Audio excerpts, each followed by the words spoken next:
All right, you're recording. You want to kick us off, Natalie? Sure. So, good morning, everyone. Thank y'all for taking the time to join this Zoom call this morning. I hope everyone is safe, in good spirits, and feeling well, both physically, mentally, and emotionally, hanging in there. So, this is going to be day two of our online event series to supplement the Lantern Walk that we have within the St. Anthony Green Streets footprint, as well as more information on the winning artist proposals for the public art placemaking project. And today we will be speaking with Scott Eustace from iNaturalist, as well as Courtney Egan, one of our winning artists. And she'll be talking more about the footbridge art installation. So I will turn it over to Aaron for more information and to get us started. Oh, by the way, my name is Natalie Manning. I am the outreach specialist for the Gentile Resilience District portfolio of projects and programs. Great. Thanks so much, Natalie. We'll start with welcome and introductions. I think with the St. Anthony Green Street's update, I think most of the folks on this call have a good sense of where the project is, but if not, Jenny, would you be okay with splitting off again into a breakout room?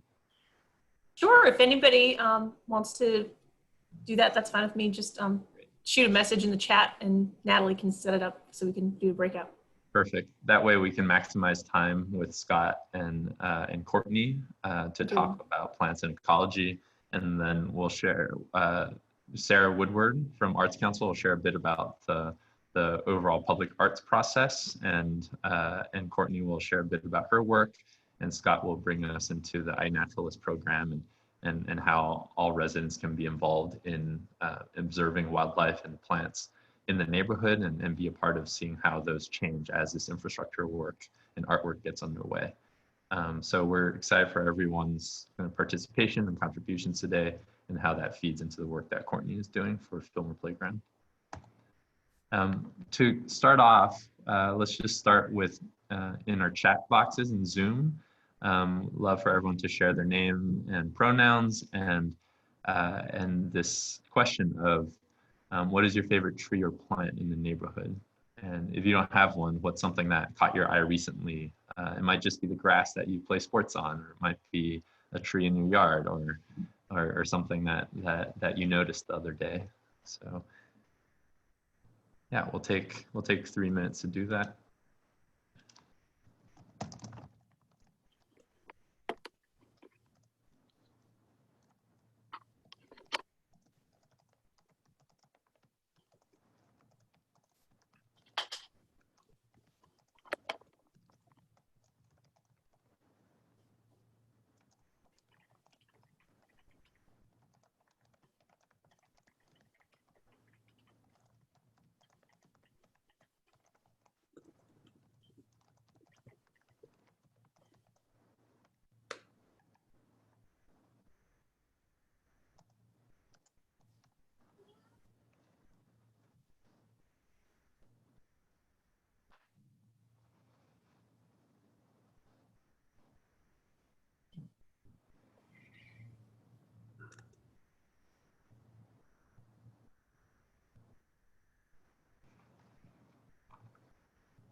It's great. We have people pointing out the cypresses and the live oaks and the magnolias.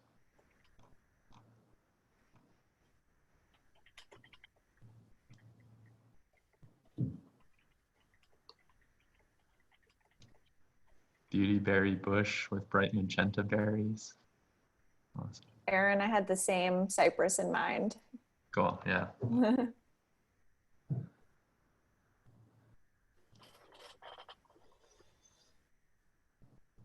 Sycamores for their bark and their ability to sprout in unmaintained gutters. You know, they're pretty resilient. Cool. That oak and Donnelly. Is that the voice of experience, Scott? Yeah, I've cleaned a few out. I was in Donnelly yesterday and was blown away by at dusk, the hundreds of dragonflies buzzing about, devouring insects. It was pretty cool to see. Great. Well, thank you, everyone. Please, if anything else comes to mind, feel free to drop it into chat. And in preparing for this, I think Scott, Sarah, Courtney, and I, we were talking a lot about how so much of this is about slowing down and observing what's already there, and then imagining and seeing what comes about as the neighborhood changes. This is part of as Natalie said, this is part of a longer online program. Depending on what the weather looks like next week, if we're not hit by a big storm, we will have 3 more events in the evenings. Sorry, that 9:19 event, should actually say 11 a.m. That's my fault. I'll change that. Let me change that right now.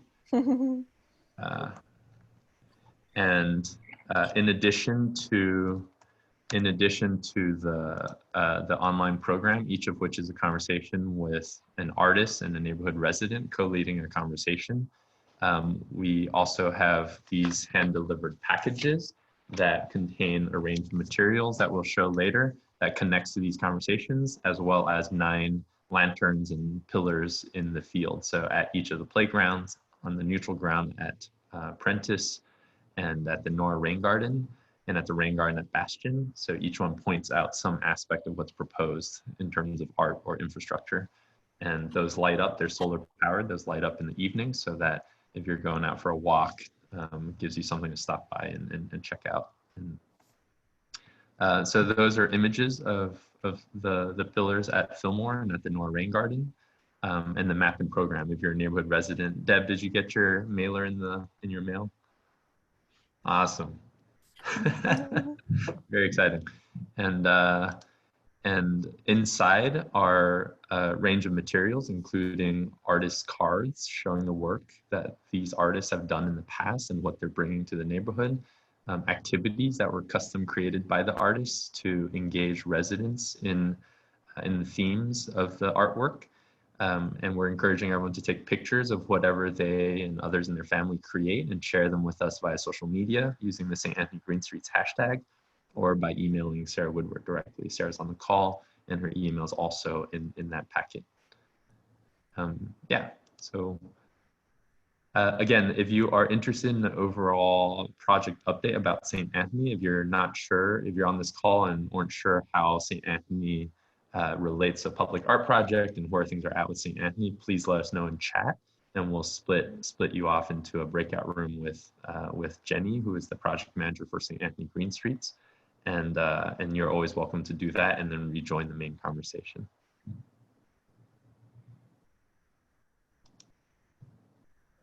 I'll turn it over to Sarah to talk about the public art project. Sure, and I'll also be brief because I think most people on the call also know a bit about the public art process.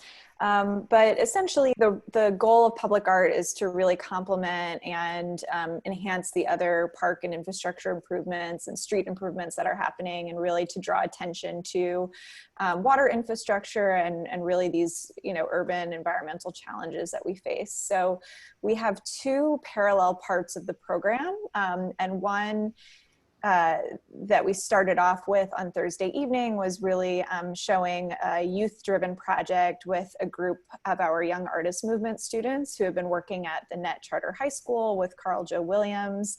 So they're working on 2 sculptures for the Rain Garden at Fillmore and Willdare, and for the London Avenue Canal Levee Breach site. And then the focus of today with Courtney Egan is part of our Civic Arts Fellowship program, where we worked with professional artists who are really interested in using public art to address environmental challenges. And so Courtney's work, Langston's work, and Brendan's work that we'll be talking about in the upcoming events comes from that portion of the project.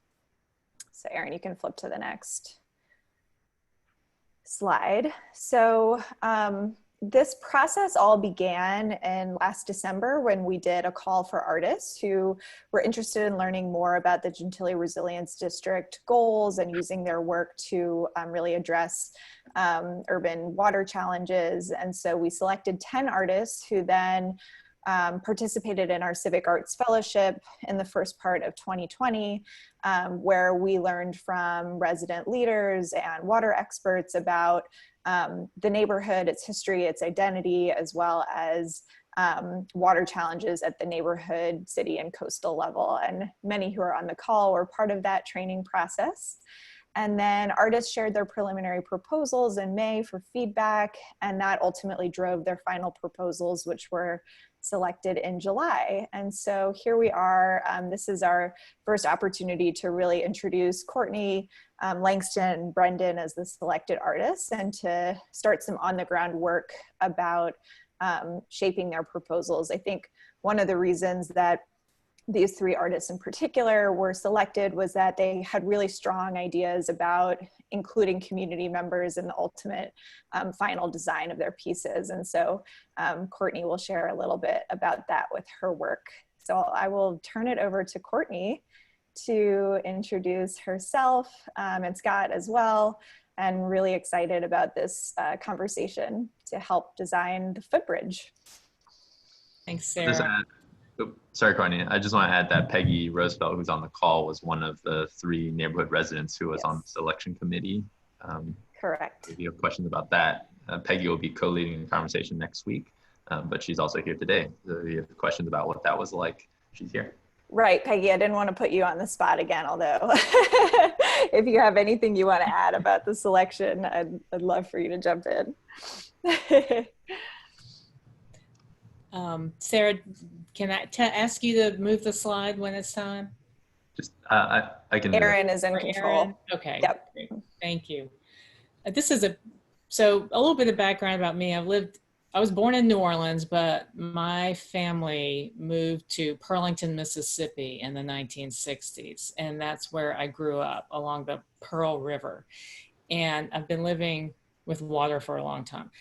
The river would flood, it would come into our backyard. There was always a process of watching it.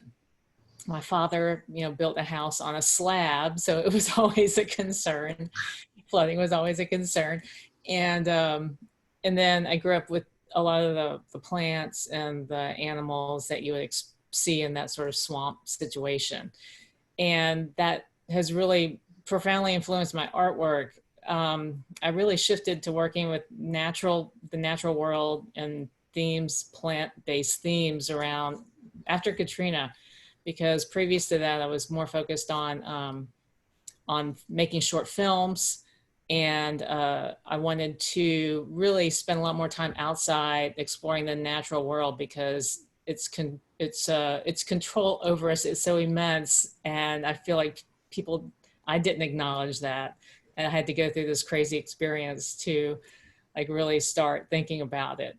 So I started work. I've been trying to bring the outside inside for a long time since then. And I work with photography, and I make time lapses of plants and flowers and arrange them in animations. And then I project them on walls, and I usually try to integrate them with some sort of a sculptural element, like those hands, those arms that you see there are clay ceramic casts of different arms.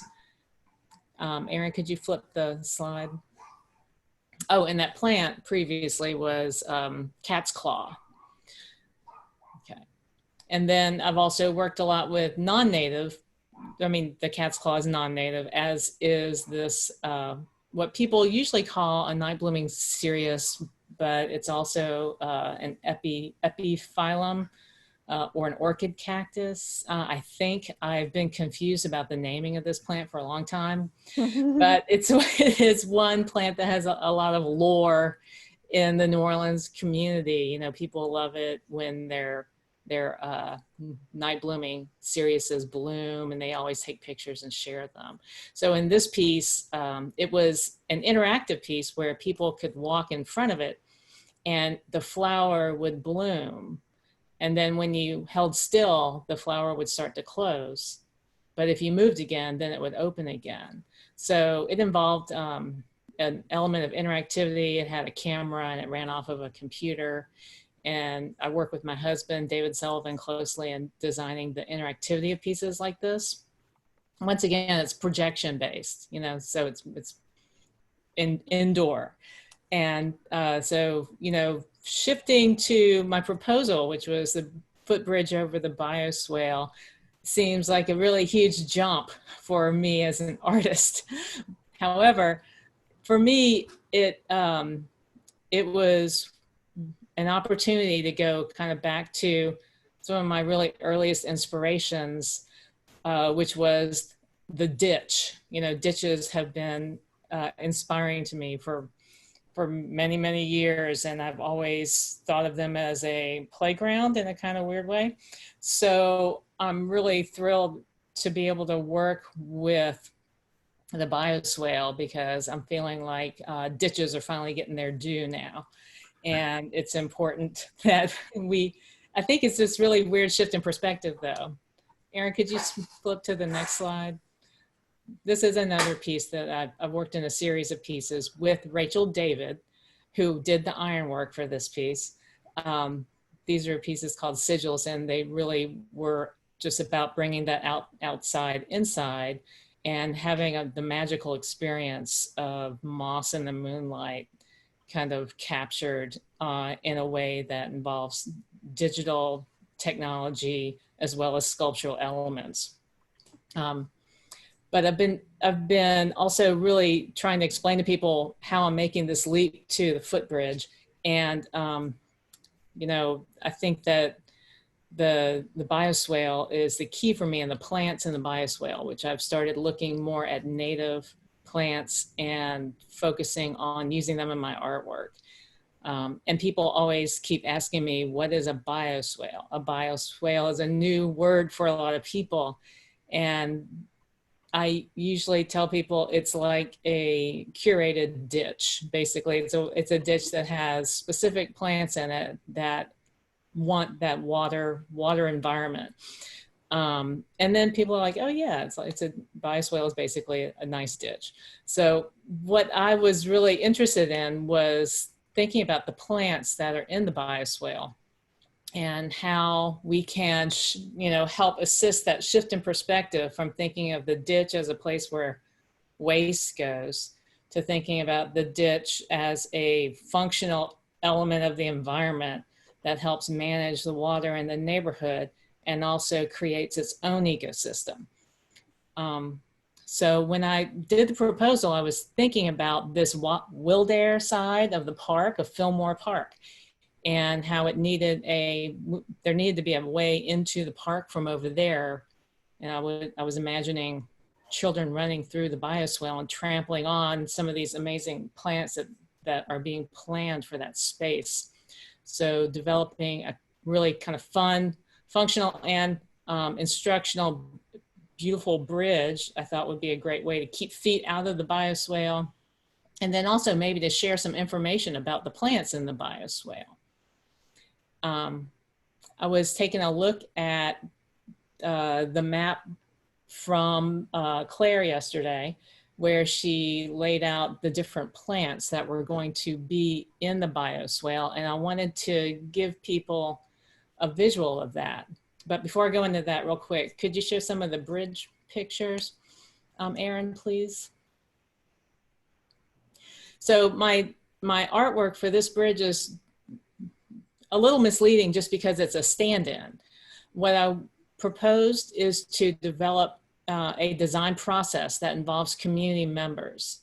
I would like community to give me feedback on what they think is really important in terms of managing water in the community, and what they think is important for people to know about the bioswale in terms of having this shift in perspective from a ditch to a bioswale. What are the plants in it? When do they bloom? Are they native? Things like that, I'm imagining could be a subject matter for the bridge. Or there could be more content that deals with specifics, like when the water gets high in the bioswales, there's an overflow that brings the water down into pipes and leads it under the field where these giant water storage chambers will be. I'm imagining giant chambers like cathedral, like I know they're not going to be like that, but it's something I like to think about. And you know, maybe that sort of really specific information about the way water is managed invisibly might be an important element to create a visual motif out of and to use in the creation of the bridge. The bridge will be cut metal, it'll be plasma cut or water jet cut. And the designs that the community and I work on together will be on both sides of the bridge, and both sides will be unique and different. So that's, you know, that's my concept. And that was a really like early days of COVID concept. So I was hoping that, you know, we could be designing the bridge. I could work with community members in the fall in person. So we're still kind of thinking about how the design process will physically happen. But it's something that is totally participatory. I want to let neighbors know and see who's interested in working in this process. So if you can share that information, people who are interested in visual art, who are interested in the bioswale, to please let me know and talk to me about getting a design process going. That's something also that we will all be trying to figure out as changes happen in terms of New Orleans and COVID and the phase that we're in. So I'm going to share my screen right now and show you some of the plants that are on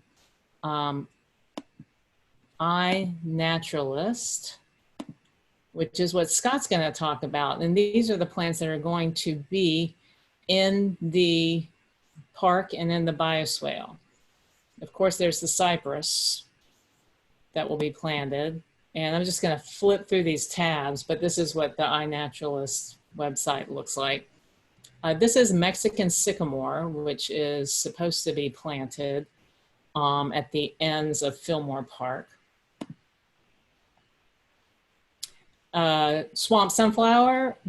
So Scott, I'm not sure if I have the right little yellow flower, but there's so many different little yellow flowers that that's the one I came up with, and it doesn't sound very good, does it? Sneezeweed. I'll ask Kevin. I actually know him very well. Okay. And then there's going to be a lot of iris, and for instance, this is one of them, a similar kind of plant to what's stated on the plans. They called it butterfly iris. Might look something like this.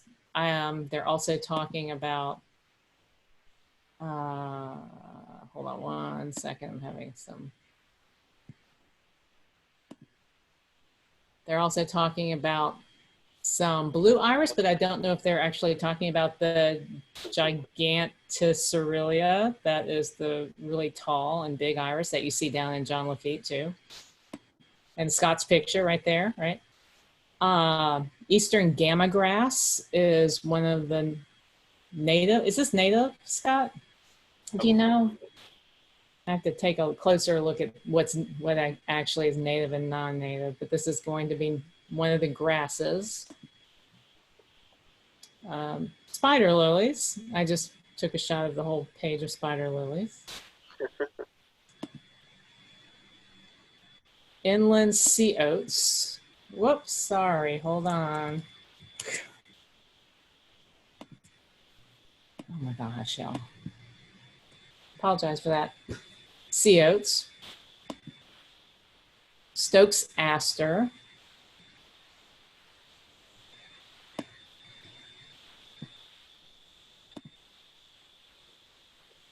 And then switchgrass was another thing they were talking about. And then a lot of people always mention milkweed, and milkweed's not in that list, but you know, I just wanted to show a picture of the milkweed that people at the Native Plants Initiative tell me is one of the most native milkweed, which is called aquatic milkweed. It has a white flower. So that might give you a visual of what the bioswale could look like. But as you'll notice, as Scott will show you, you can look on iNaturalist and you can see when things bloom. So, you know, the bioswale won't always look like this. And that's going to be the point where making sure that neighbors understand the cycles of the plants could be really useful in garnering, you know, support and respect for the treatment of the bioswale. And Scott, I might pass it off to you now to continue on iNaturalist. Hey, thanks. So Aaron, I don't know if you have those slides that you could bring up. Courtney, do you mind? Got it.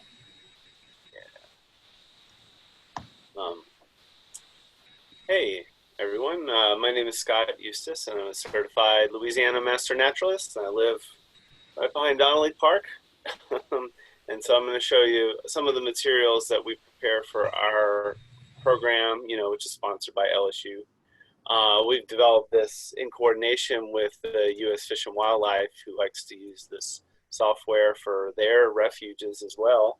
So thanks to Ranger Becky.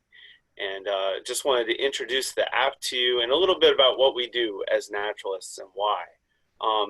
And then just as a prompt and a reminder, we'd like you to download the app on your phone, or you can log in using your browser. You can log in using a Facebook account or Gmail even.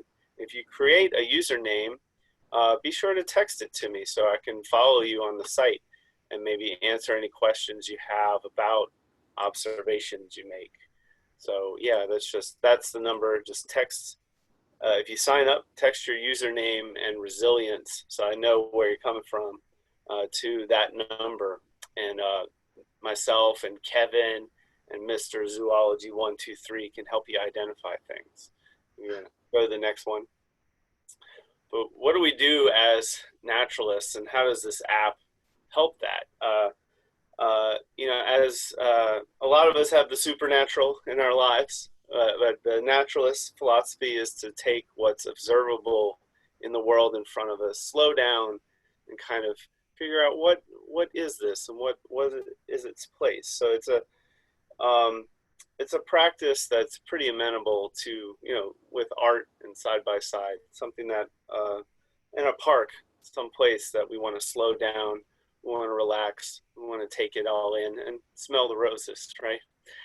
It's not only what you see, what is this bird, what is that plant, what is this insect, but it's when and where, and also who made the observation. And those are the four basic things that all naturalists do. And what iNaturalist does is it's just a tool that then helps us share those contemplations and experiences with everybody else in the community, so they can, you know, if you're the one to witness the night blooming cirrus, nobody else, everybody else was sleeping, you know, they can all share in that moment that you had witnessing that flower. So the last one is the evidence of what you saw. So, since we all carry supercomputers around, well, most of us carry supercomputers around in our pockets nowadays, it's relatively easy to take a photo of a plant or maybe a bee when it's not moving so quickly. Or if you're out at night, you know, when we're introducing these bioswales, these little bayous, these little sloughs into the neighborhood, we're going to get more things like frogs that make sounds in the dark.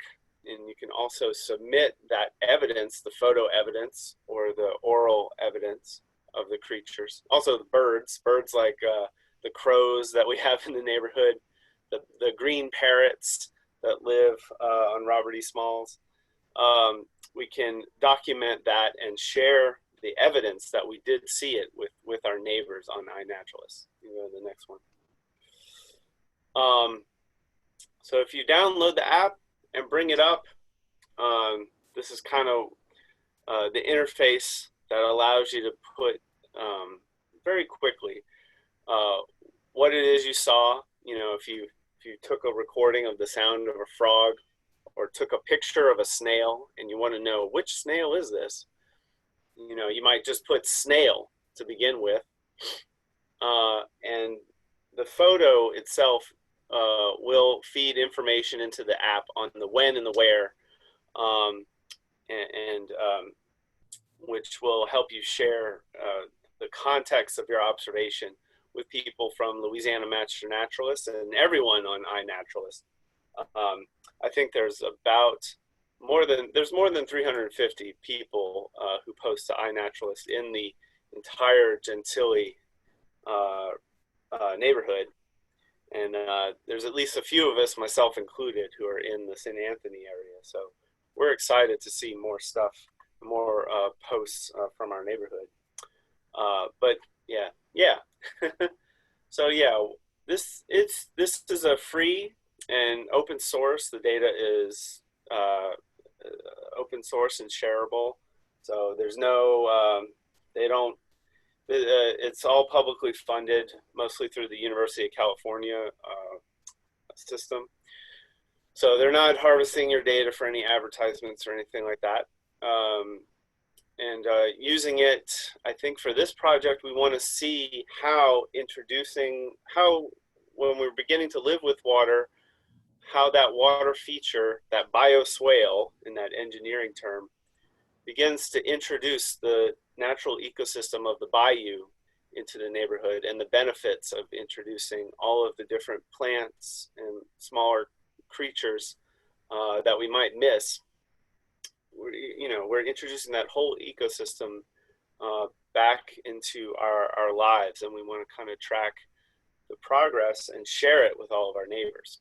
And if, I think most people use iNaturalist to learn about what is this? And that's certainly very useful. And the Louisiana Master Naturalist, we can get credit towards our certification for helping you identify things. So we're there to assist, and that's what that text number is for, so we can specifically know you're around and to follow you. You want to go to the next ones? Yeah, and so what you need for that evidence bit is usually a smartphone and an account, which again, you can use your Gmail or Facebook account if you go to iNaturalist.org, or you can download the app yourself and create an account, create a username. And, a lot of folks who get really into observing natural world get some better cameras. I have a pretty good camera setup for around $300 these days that enables me to take pictures of very fast moving birds. But that's kind of a stage two. You can do so much with your phone these days. Next slide. Oh, and someone mentioned the master gardeners can also help you ID. That's true. My mother is a master gardener, and she helps me with my garden all the time. And then this slide is just to say this is who, out of the almost 1,000 observations in the whole Gentilly Resilience District, Bayou St. John to Peoples Canal, Lakefront, to Highway 90. We've got 1,000 observations and hundreds of observers. And most people only make a small addition, as far as like new observations. And so that's fine. I mean, you don't have to dive deep and make this your whole thing. I think every one person adding one little piece to the puzzle adds up to a lot.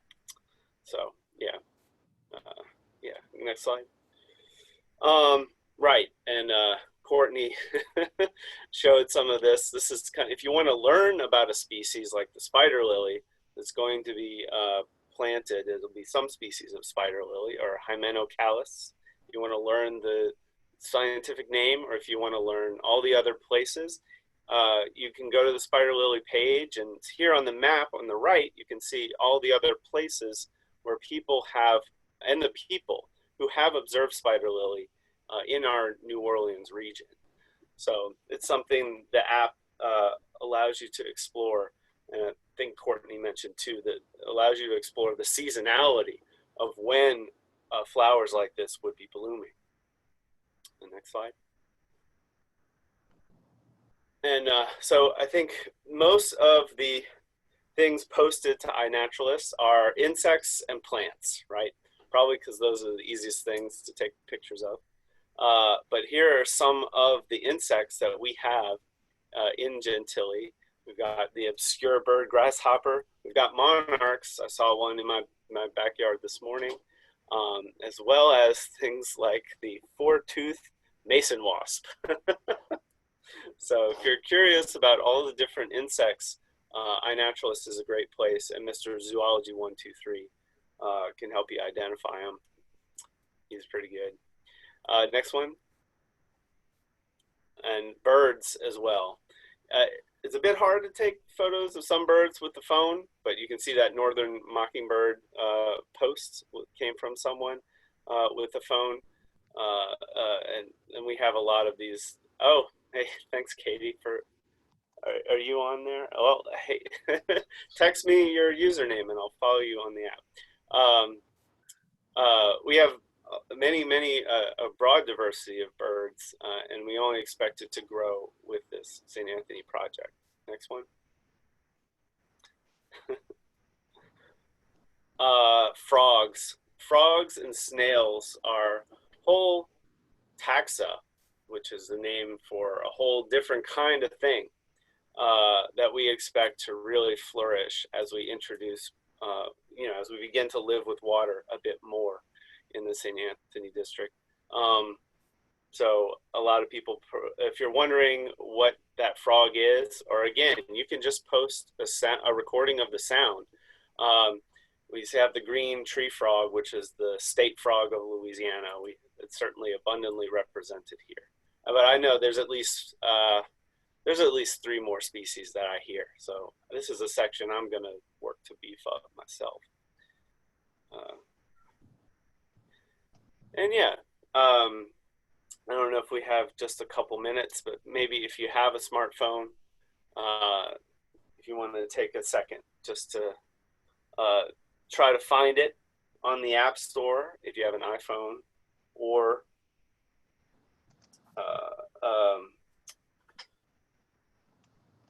it's the Play Store. You can just type in iNaturalist and it should come up.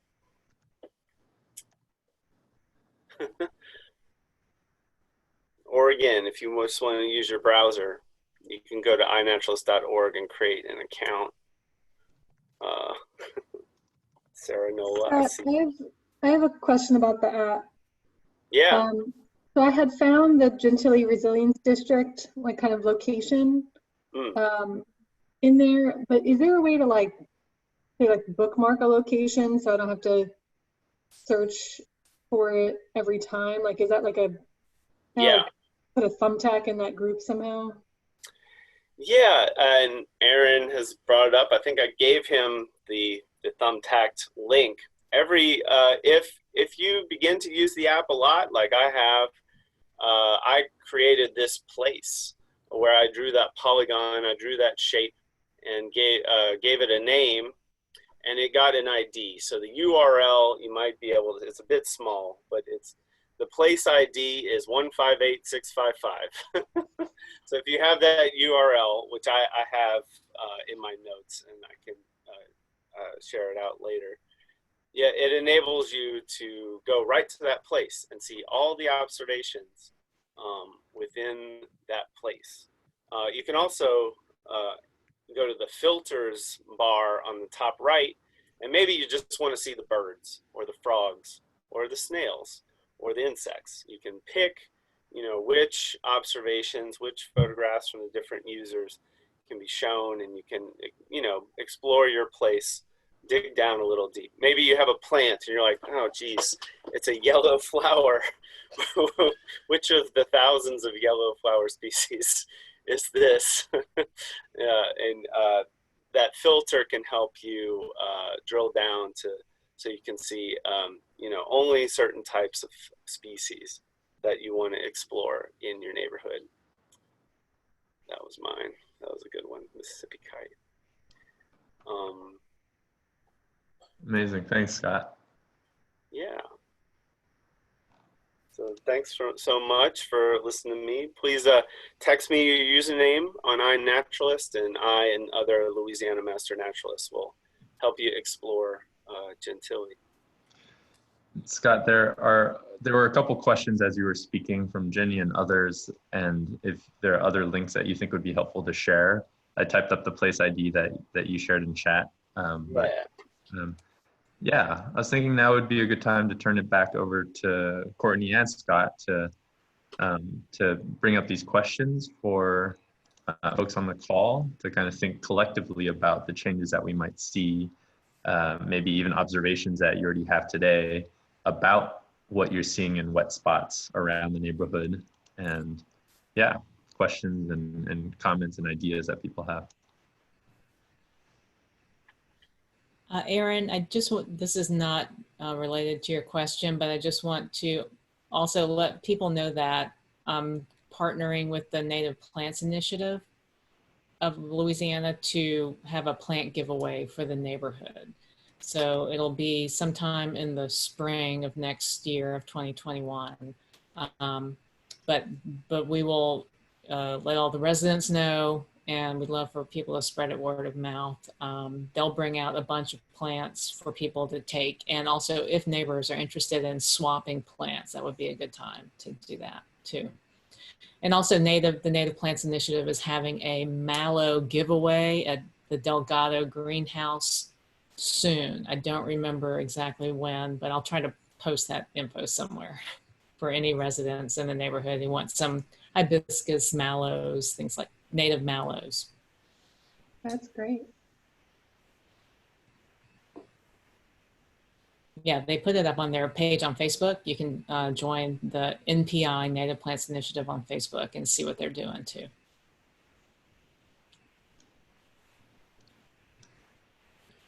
I'm sorry that took us away from our question a bit though. No, it's all right. I think we should let this conversation go wherever. We're a small group, so Peggy, Deb, Shanti, Katie, what's on your mind when you see all this? When you hear about Courtney's love for ditches and these spider lilies, what comes to mind? What are you thinking? Hi, I'm Katie. I know Courtney outside of Zoom land here, so I am a little biased, but I have been really enjoying seeing her explore the ditches and stuff. I too grew up with playing in ditches and exploring, and being excited when it rained because you got to go, see what all was changing in the ditches. Yeah. So these questions here, how will it change the ecology of the playground? What's important is it, I think it's all of those things. I think giving children access to explore nature within such an urban landscape is really important. And I think it's one of the things that I myself, really miss on behalf of my son, not having that just kind of wild nature to go and explore and play in. And so this is all, bringing more nature into our city, and also at the same time helping to hold, filter, and redirect water, it's such a double, triple fold on, on the importance and what it can bring to our area. So thanks, you guys. Yeah, Katie just got permeable pavers in her driveway. I did. Awesome. Yeah. Unrelated. Yeah. Katie, do you live in Gentilly? I do. Great. I'm on Drew Avenue. I was through the CAP program. Oh, great. Okay. Got the whole driveway. I don't remember how many feet long it is, but it was a long driveway. It goes all the way to my backyard. So it's gonna hold a lot of water, and it's raining right now, so it's getting its it's doing what it was designed to do.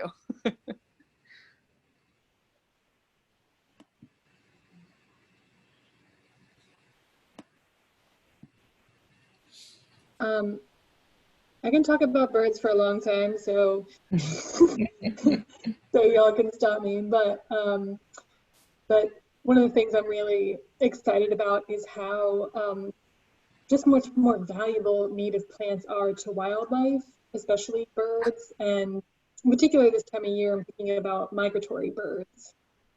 And Louisiana is so critical to the whole rest of the country for, because a lot of migratory birds are funneled down here before they, make a move across the Gulf. And they need fuel to, make that journey. And in both directions, after they come up, whether they go through Central America or across the Gulf, they need places to get fuel. And just the tendency of humans is to manicure things. My heart breaks a little bit every time I see like a tree cut down, is our, glad to see the neighborhood growing in many ways, but I also want us to be smart about it. So I can take solace that I know that this project is coming and that there's going to be a lot more planted, and that it's going to be really useful just to, not only the wildlife itself, but also increasing people's appreciation for it. I haven't been, I'm interested to work more with iNaturalist. It was, I've had it for a little while and want to start using it a little bit more. For anyone who's interested in birds in particular, Bird is a really amazing resource. And, if you want to, but even if you're just getting started, there's, I'm sure that, iNaturalist, people could help you identify things. If you can't take a picture of a bird, there's an app called Merlin that can kind of walk you through some bird identification also. I mean, I can't take pictures of birds. It's really hard. You need really good, a really good camera.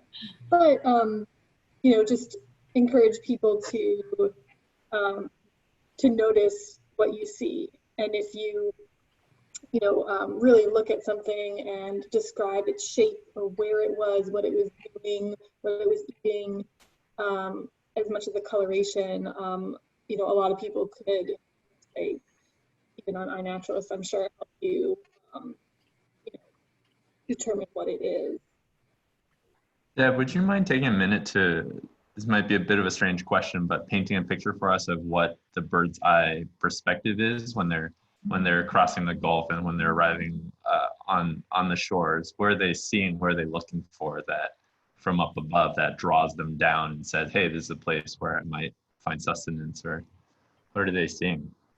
Yeah, I mean, we're still learning so much about how and why birds navigate, but it's a pretty powerful drive, right? And mostly because birds that breed in a certain area, where they have less competition, are going to be more successful. So, essentially, instead of thinking about these birds going south for a winter vacation, it's more like these tropical birds, visit us up north to breed, because there's a little less competition, or it's more spread out for them to get in insects. So when we think about things like climate change, birds have evolved to arrive at a very specific time when plants are flushing out and insects, are also, maybe, what's the word for, insects aren't blooming, but, swarming, say like mayflies, and the birds can then capitalize on that food source, get their nest in, raise that young, and then head back out. So, so during the migration period, though, they're looking for, fuel and shelter mostly. And oaks, for example, a lot of people talked about loving to see, big live oak trees are like hotspots for these migratory birds. So, so if you, take some time to sit under or around one of these big oak trees in the morning, you know, you'll see a lot of bird activity. They're just, oak trees are so great for wildlife. So you have a lot of insect-eating birds, and you know, they'll kind of, each bird will look at that oak tree in a different way. Some are going to be picking insects out of the bark, some are going to be gleaning from the leaves, and some are fly catching, you know, where they're doing a little sally out into the air to catch insects on the wing. Also then a variety of landscapes, because you have different birds like, you know, bunting that need, you know, fields or that sort of habitat. And in the human landscapes, you know, we like to kind of mow our lawns short, and there's less space for those sorts of habitats sometimes. So we want to think about, you know, the variety of, you know, of different types of plant communities that we have. Yeah, so I guess to answer your question, you know, it depends on the bird's food source, you know, exactly what they're seeing, but you know, they're all going to need, you know, basic stop along the way to refuel, you know, load up on that food source, get some shelter, and then be on their way. Some of them stay here for, you know, for year round or during certain parts of the year, and some, you know, continue on their way. Thanks so much, Deb. That's amazing. And I think Scott, I know you need to leave. Thank you. I think Scott shared a lot, and I love what you shared about slowing down and observing what's already around us and learning from that as much as possible. I wonder, maybe in the last few minutes as we wrap up, could we go around again, since we're a small group, and maybe each person can share as we're digesting what they would like to see, what they might want to see on the footbridge?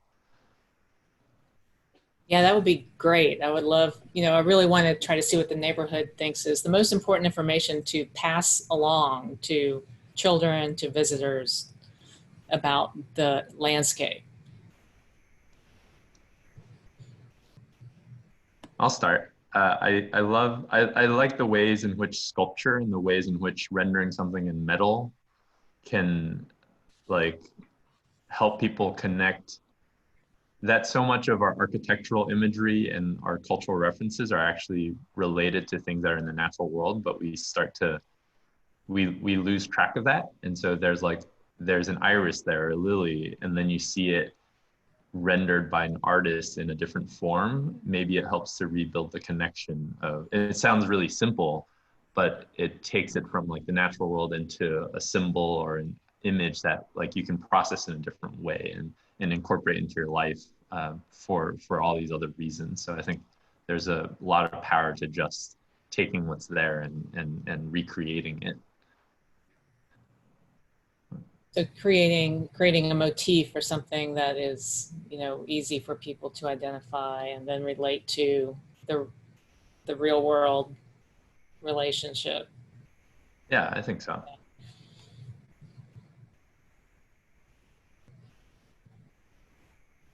Because we're constantly interpreting, and like the meander motif in Greek architecture is drawn from flowing water, and flowers, the fleur-de-lis, and our symbolism of the city, and so on and so forth. It's in our language, it's in our arts, it's in our music, and just always rebuilding that connection. Like, oh, why did we take the time to lift them up as symbols in the first place? Is like a practice that I think every generation, we have to constantly be involved in. Thanks, Aaron.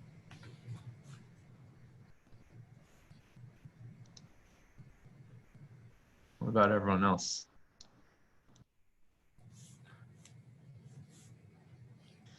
I think that having, kind of playing off of what you were saying, you know, having more of a man-made representation of things that are already there, you know, definitely does help to maybe make you do a double take, you know, or draw your attention. I have a background in photojournalism, and, you know, it was always kind of the argument that like the photo is the thing that's going to draw you in to read the story, the full story in the newspaper. You know, it's going to catch your eye and things like that. So if you have this bridge that is going to be representative of the environment around it, so often we just rush right by stuff, you know, in nature and don't even notice it. But if the bridge is kind of a representation of the surrounding nature, because it's man-made, I think a lot of people might pay a little bit more attention. And if it's designed in a way that is, you know, meant to draw attention to the nature, it might be that, you know, it's that thing that you can use to grab attention and kind of create those subtle connections. Yeah, I like that because the plants will not be flowering all the time, right? You know, they're going to spend the majority of the year as the green portions of the plants, and then they'll be in various stages of growth. So being able to make that connection with for people, you know, this plant will eventually look like that in April. Could be really useful. Yeah. And having the, you know, I'm sure like the plantings, you know, are going to be, you know, different plants bloom at different times. So there's going to be just a rotating kind of kaleidoscope of color and change that, you know, hopefully the bridge and any other informational, you know, plaques or whatever can kind of point to that, like come back in a few weeks and you might, you know, come back at this time and you will see these things and those things will be gone, and, you know, that it's forever changing. I like all of that. Yeah. It might be good to do a map that plots out when everything blooms that they're on planting. Yeah. Thanks, Katie. You're welcome.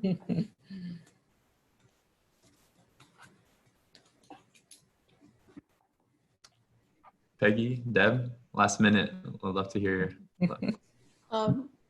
Courtney, I was struck by the excuse me, by the shape of the spider lily. Reminded me the shape of a hand with the fingers coming out.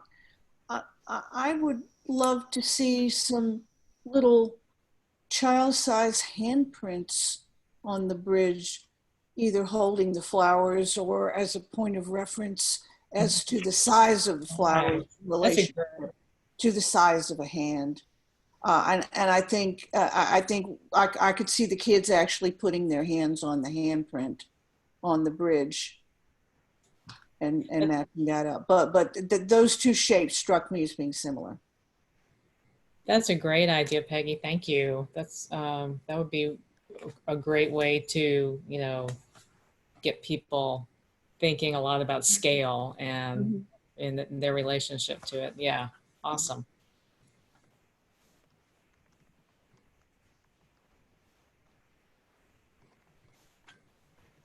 Erin, I've gotten a little lost in the conversation. I forget your actual question prompt.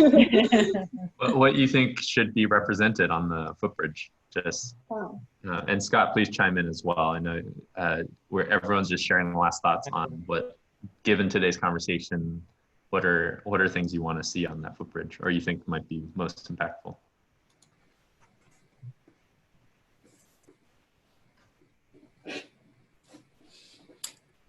Well, I love the comments that we've gotten so far, and I'm really excited to be able to work with more of the neighborhood and hear a lot of feedback. Yeah, I guess I would echo, you know, love what I've, you know, heard so far as well. Love the idea of tactile, you know, elements to it.